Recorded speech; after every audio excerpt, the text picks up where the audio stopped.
and I'm recording so that we could share this with others. But anybody want to take a stab? What have you all heard?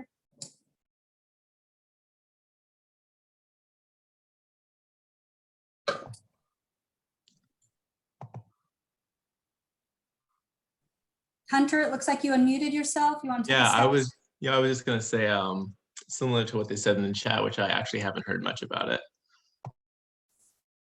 Okay. All right, yeah, not much. It's not quite the same as Casper. Casper's a little different. It varies when, so Madeline, yeah, it might vary when they use it and multiple choice. So really good guesses. And I don't blame you for having some confusion because it is a little bit confusing how this was rolled out. You know what, I am gonna, let's just hope no one Zoom bombs us, because I'm gonna go ahead and take off the waiting room so people can just come on in. They have, AAMC has put out about 2 presentations about it. I really went through them with a fine-tooth comb, trying to extrapolate as much as I can. It is worth listening to the presentation that they did for students. I think it's going to be, they'll put up the recording soon. But let's go through today. So in terms of the SJT, let me, all right. So quick overview of it is a situational judgment test that's right there in the title, put out by AAMC. Casper is put out by the same organization that does MMI, so not related to AAMC. So this one has been rolled out by AAMC. Based on AAMC, what they're saying is they identified a gap in data that medical schools receive from applicants and wanted to support assessing a non-academic attributes or your people skills in the hopes of increasing or for applicants to be able to demonstrate diversity in thinking based on their experiences. So the focus is on pre-professional competencies, predicting future people skills, and a more, what they're saying, a reliable assessment of the applicant's competencies. Again, medical schools might use this as a way to promote diversity in their entering class. So no medical school wants 100 people that think exactly the same. That's not good for the school. That's not good for your class when you enter medical school. And that's not good for the future of the health professions because we are a diverse population. It is developed for US medical schools. And again, this quick sum, it's in the hopes of gathering a more holistic view of applicants. So it's supposed to help applicants show their people skills before the holistic review or interview conducted by medical schools. So that's where I'm seeing the use might be, is for schools that do a holistic review. It might be about the same time or right before the interview. So these are the competencies that SJT is assessing for. These are the pre-professional competencies put out by AAMC. So that's what they're evaluating you on behalf of. The 8 core competencies. So in terms of eligibility, this is the 2nd year of the pilot. Last year was the 1st year, and it was UC Davis and University of Minnesota. This year, it's a total of 5 medical schools. And as you can see, 2021 admission, so your cycle, if you are applying this summer. And actually, I meant to ask a quick raise of hands, who, I know most of your names, but who is not applying the cycle?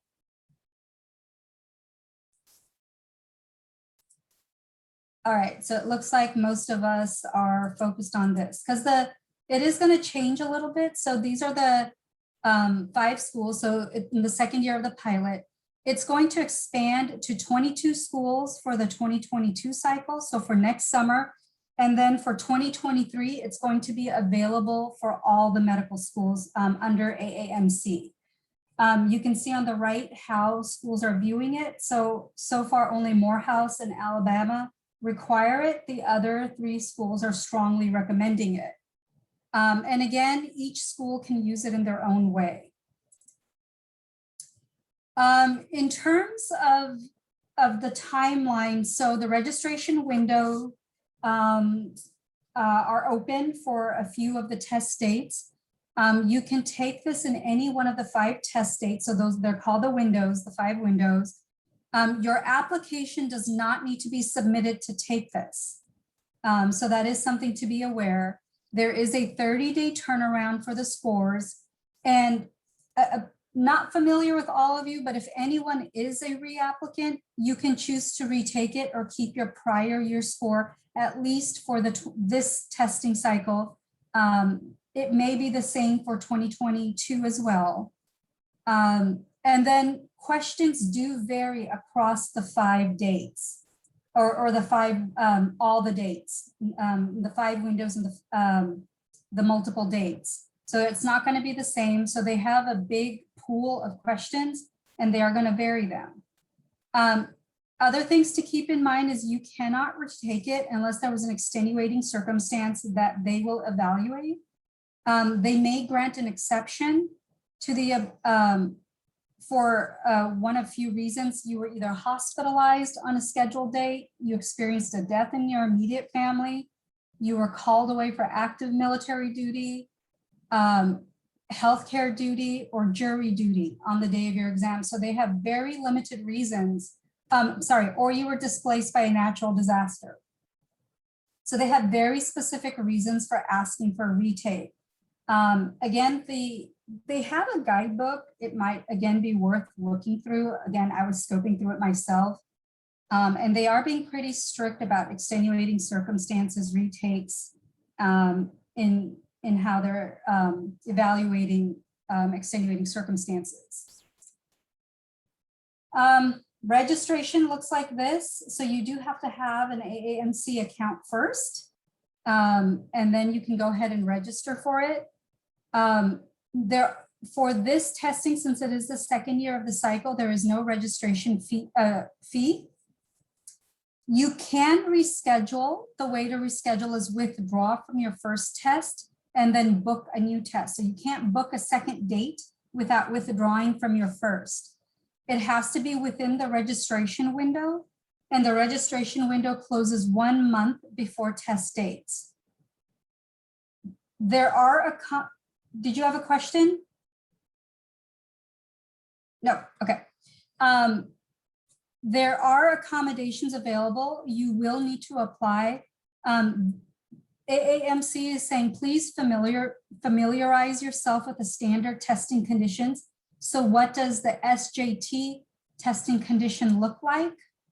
And then see if you need an accommodation based on that. Also, if you have accommodations for the MCAT, then you will receive accommodations for this.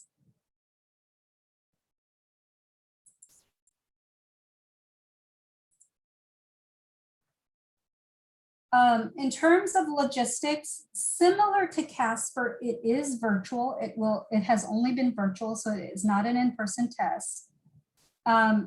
It has to be taken on a desktop or a laptop. It cannot be taken on a phone or tablet. You do need a separate webcam, and your screen is shared through a program called LogMeIn. This is what they're saying your day looks like. So they are suggesting you log in about 15 minutes early to go through pre-test protocols and administration. This might be ID. You do have to show your room and desk, that it's cleared out, and make sure that there's no technology issues. The total session, they're saying, is about 90 to 100 minutes, with 75 being the actual exam time. The remote proctoring is through ProctorU. So the screen shares through LogMeIn, but ProctorU is doing the remote proctoring. And Proctor does take over or is involved in your screen, won't be active, but can take over to ensure compliance. And it has to be able to access your computer throughout the test. I'm reading that, you know, they can stop you, they can ask you to show where your hands are, they can ask you to show your screen, which is why you do need a separate webcam.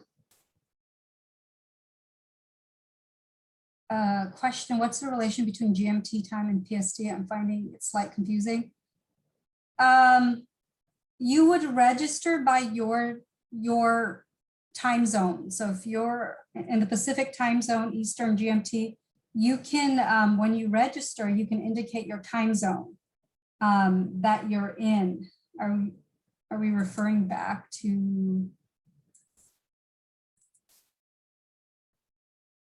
Yeah, so I would just say, you know, based on the time zone that you're in, that's what's going to matter. Just make sure you log in based on how you registered for the test time zone that you're in at the same time.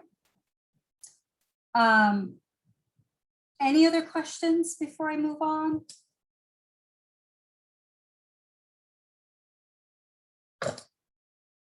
All right, and I'll show you at the end some of the resources that I used as I was kind of going through the details of this.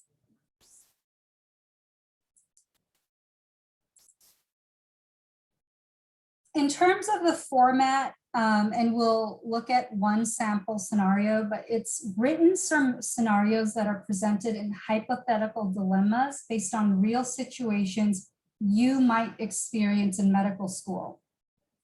So this was developed for pre-health students, so you don't need to have healthcare experience. The situations can be based on a healthcare, education, or any other setting. So it could be what you encounter in day-to-day life as a med student. Following the scenario, they're calling them items, but they're phrases that describe possible actions you can take based on what's going on in the scenario.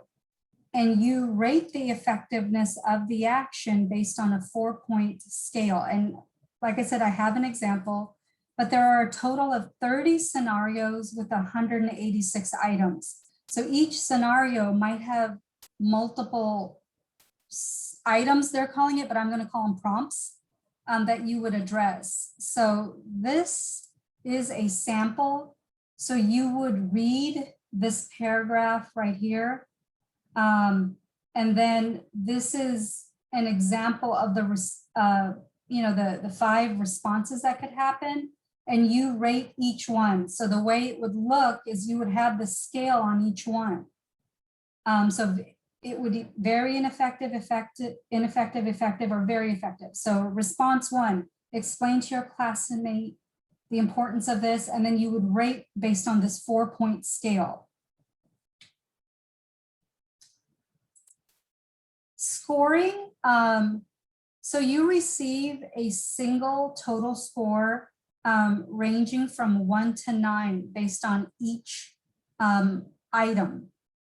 There is a confidence band that is reported along the total score, and a percentile ranking is provided. Scores are released corresponding to your test window, and you receive an email with how to access. You can always add additional schools. So if you're not sure you're going to apply to all these 5 schools, maybe you're like, I am for sure, no, I know I'm going to apply to UC Davis. You can always add additional schools by filling out the request to release form.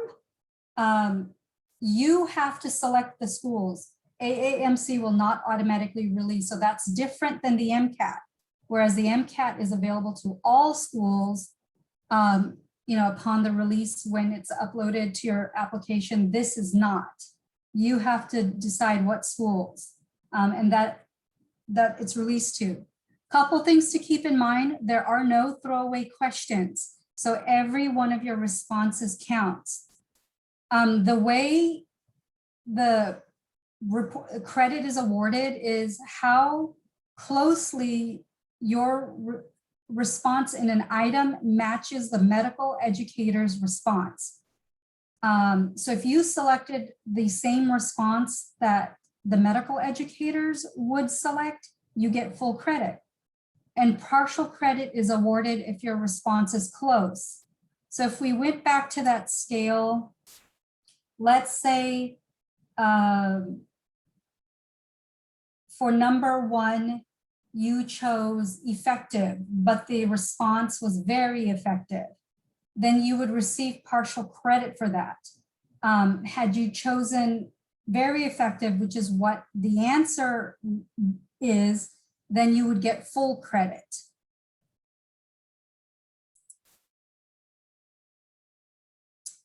Percentile ranks of scores are the percentage of test takers who receive the same or lower scores than you. Percentile rank of scores are the, if you elected to have your exam scored, your score report will include your total score, confidence band, percentile rank table, and any notes.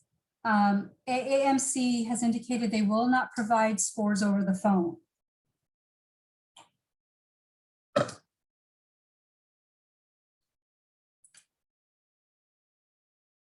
So kind of thinking about this test preparing and whatnot, I wanted to just provide some suggestions.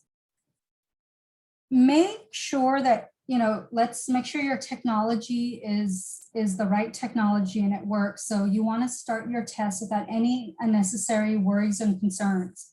So test your technology, download any software you need to download, do a systems check, check internet speed. I have a PC for work, which, decides it wants to update randomly.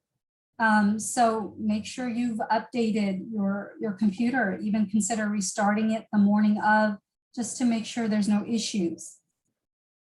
If you do have questions or concerns, that's what that 15 minutes a little bit is, but make sure you chat with support prior to and on the test day.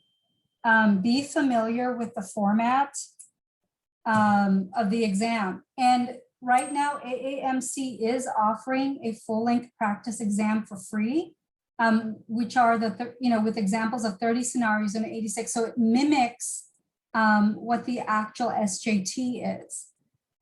So other things to note, make sure, again, you're using a supported device.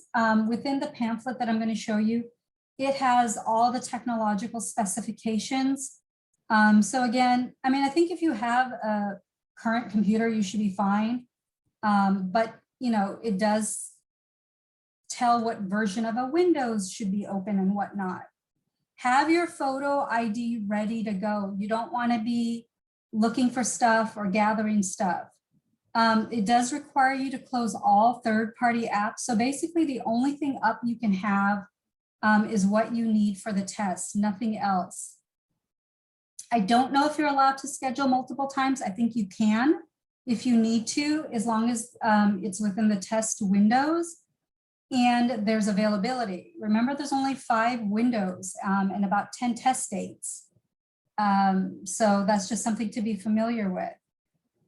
Some environmental requirements, and I just want to point these out because these are the strictest that I've seen, even more so than maybe the Casper, but clear your workspace.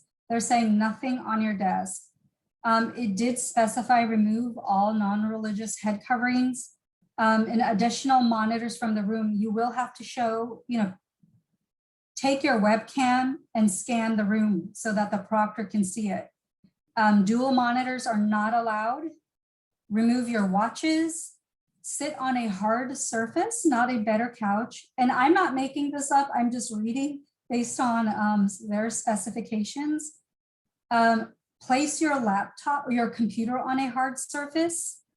Have a mirror or reflective surface to show the proctor the monitor. And this can include a cell phone with a front-facing camera or an external USB camera. Sorry, so you have to be able to show them. So whether it's an external camera, but they have to be able to see your hands and monitor. So they want to make sure there are no notes or writing attached to the monitor. So they're being pretty strict about this.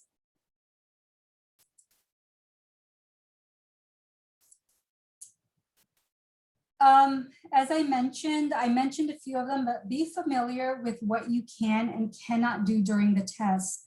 They again had a lot of rules that they wanted you to be familiar with, but for example, you have to remain seated at your computer for the duration unless you had a pre-approved reason to get up or for a specific accommodation. You cannot speak. It actually says you must remain silent. You can't read your questions out loud unless it was pre-approved for a specific accommodation. And the exam clock is not paused if you do have a question for the proctor. So again, and I'll show you where to find this information, but they were very specific about the do's and don'ts. Other things to keep in mind and do, find a quiet place. For multiple reasons. You don't need the distractions, nor do you want to be in violation of one of their rules, right? So whether it's your room, a closet, a car, I don't know how you would do a hard surface in a car, but somewhere where you have solid internet, think about somewhere you can plug in your computer. If it is a laptop, just to ensure there's no charge issues. So have a conversation if you have housemates, or think of a place where it can be quiet and you are utterly alone with no distractions and no outside noises.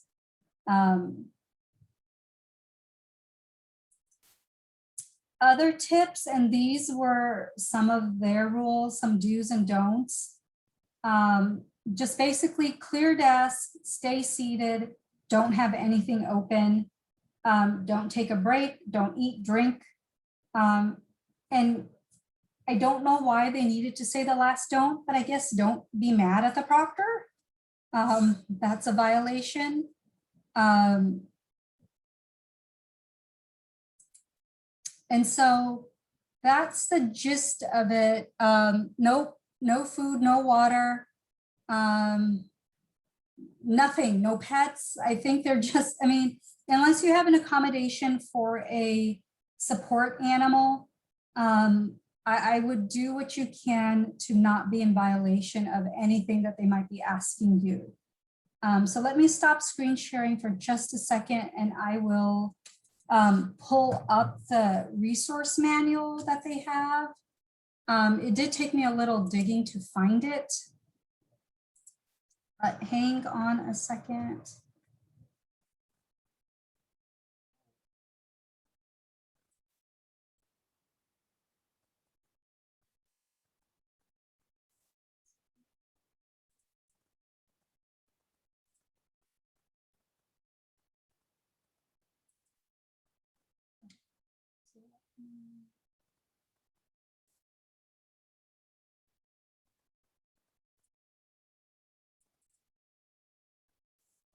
All right, so there's a lot of information on AAMC's preparing for the SJT. So you could take a look at this, you know, the sample, the prep guide, practice exam handbook. They have a couple webinars that they did, so you could take a look at it. I'll be honest, it's pretty dry. It sounds like they're just reading to you based off a script. But it was useful. What I really liked was a combination of that and, let me go to the beginning of this, the guidebook that they put out just this month. So as I was going through this, I mean, it's a little bit of everything, the overview in terms of rescheduling, preparing yourself, you know, talked about the competencies. Some of this should look familiar. Like I said, everything should be clear on your desk, but here are the timeline, registration window information for the different test dates. As I mentioned, there's no reg fees. What they ask to be an ID. I don't think a school ID is sufficient. It has to be a government ID. So things that may not be accepted, just to be familiar with. And again, if you have questions or concerns, we can chat or you can reach out to AAMC. Thanks, Madeline, for posting that. And then they have multiple pages on what's a violation. So I would just say be familiar with that. Here were the rescheduling. So Lucy, you had asked about rescheduling. So this is what rescheduling windows look like. And then the deadlines, if you missed your deadline, these are the reasons they would give you.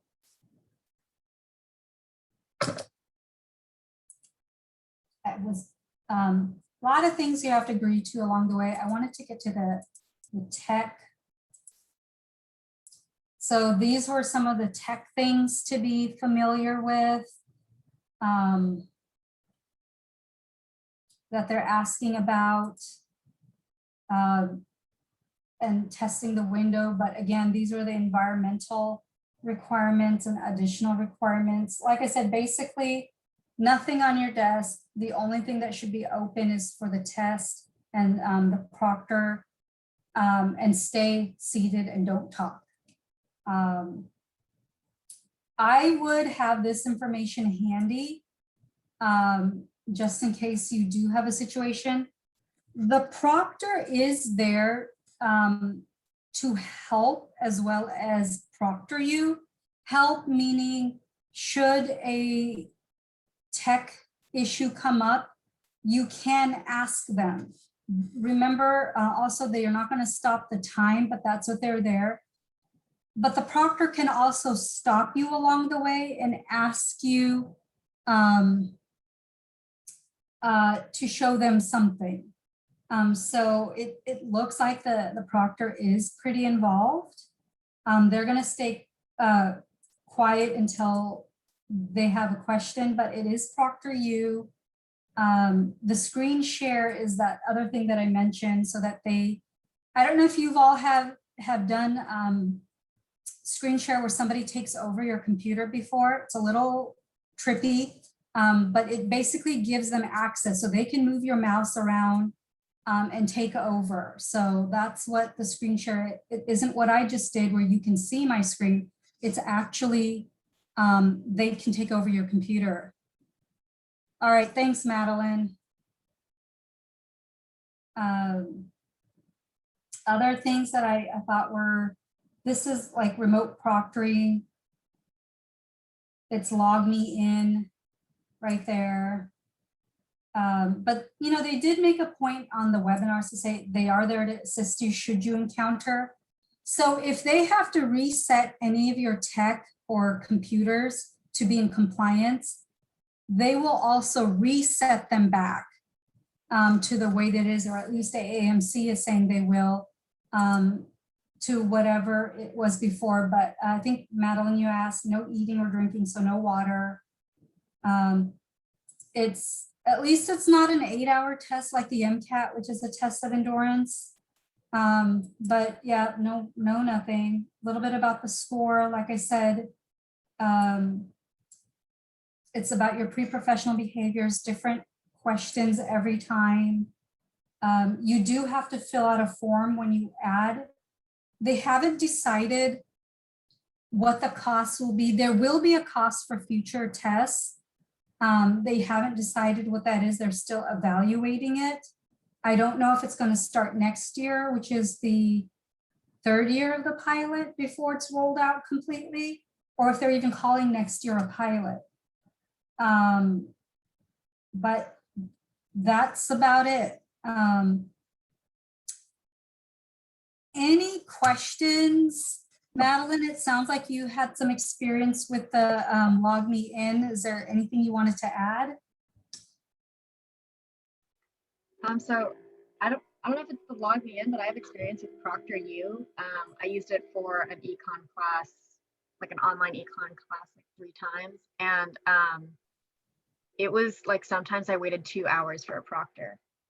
So yeah, they were like, and this was before everything was online. So they were just flooded with so many students taking the exam that there was a long wait time. So I guess my recommendation would be when you book your time for your exam, like make sure you don't have something like right afterwards, just in case you run into issues. And then my computer is pretty old and it has a built-in web camera. And I didn't figure this out until the day of. It was working the day before, but my computer like refuses to acknowledge that it has a built-in web camera. So on the day of, I spent like over an hour with support trying to fix that. So they like worked the day before, and then for some reason it didn't work while they were trying to access it. They're like, we can't turn on your camera.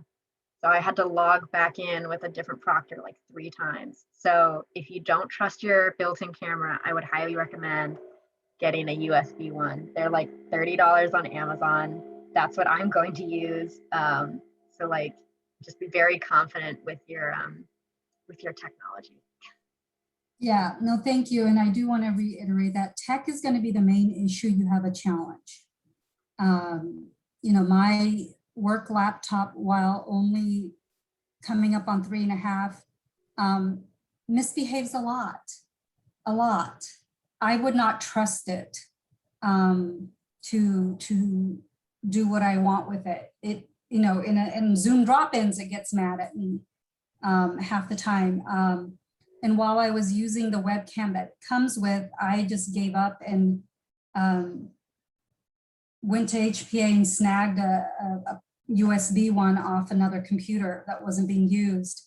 And I'm more confident that, you know, there isn't going to be an issue, it's not going to turn off on me, or using the webcam and Zoom isn't going to make my computer angry and overheat, because Zoom makes my laptop very, very angry. So yeah, trust your tech. If you have to borrow, you know, if you want to buy something, that's fine. I could also say, if you know folks, you might be able to just borrow. Fariba? Yeah, I had multiple questions. I wasn't sure if you said this, but did you say we do need to have a separate webcam, or can we actually use our own if we do trust it? If you have your own, you can use it. Then have a mirror or your cell phone handy to be able to show the proctor your arrangement. Okay. Go ahead. And then they're kind of all unrelated questions, but also, since the scores aren't released till like mid-July, we don't need it for the primary, right? Like for Casper, I know that we do, right? So this one we don't. For neither of them. Oh, okay. So you can submit your application does not have to be submitted for either of them for you to take it. Casper isn't typically evaluated until part of the secondaries. Okay, so we can take like the Casper or the SJT like after we've like sent out our primaries, right? Absolutely. Okay. I would recommend the Casper sometime around the secondaries. Some schools use it as early. With the SJT, I mean, based on the test windows, it just varies how schools might use it. There's only 5 schools, right? We do know UC Davis does a holistic review, and they might use it as part of the holistic review. Again, Davis rolls out its interviews slowly and over time. So it's not like only the best students or applicants get it first. Absolutely great applicants can get their interview offer in January. It's just they do a holistic review. So they do need it as part of that, is what I read early on. But again, every one of those 5 schools might use it slightly different. Okay, yeah, because I was like with finishing strong with finals and everything, like I know we can't really particularly study for these tests as well. So, but like you would suggest probably waiting a little bit more into the cycle to take them, especially if you're like stressed with finals and stuff now. Do your finals, school first. We want to end strong. We don't want to end on a downward trend. So I think you know yourself best, finish finals, then go for it. Okay, thank you. Other questions? So Madeline, thanks for putting up that guide. I had some questions. I'm Yeah. sorry for the delay. One of which was, how much is the time limit generally an issue on this exam? Can you repeat that? How much is the time limit generally an issue on this exam? So this is the second pilot year. Yeah. It says to plan so the test itself is about 75 minutes. Mhm. It sets to plan for 90 to over 100 minutes. No, yeah. Based on what Madeline is saying is if there's an issue getting a proctor, so log in 15 minutes before your test time and then make sure you don't have anything going on after. So maybe plan 2.5 hours. And if just in case. Yeah, I was talking Oh, about you mean finishing the test. exactly. Yes, exactly. They haven't talked about that. Interesting. The SJT does not have a lot of information more than what you see based on the information on their website. Like the Casper, Mhm. Does directly say you will likely not have complete answers, and that's okay. Mhm. Since this is a second pilot year and only 2 schools were involved last year, we don't know. Got you. And do you know if there's any strategy I should, because like, I think I'll have a reasonably easy time discerning between a bad approach and a good approach, but in terms of effective versus very effective or very ineffective versus ineffective, yeah, I don't know exactly how to go about doing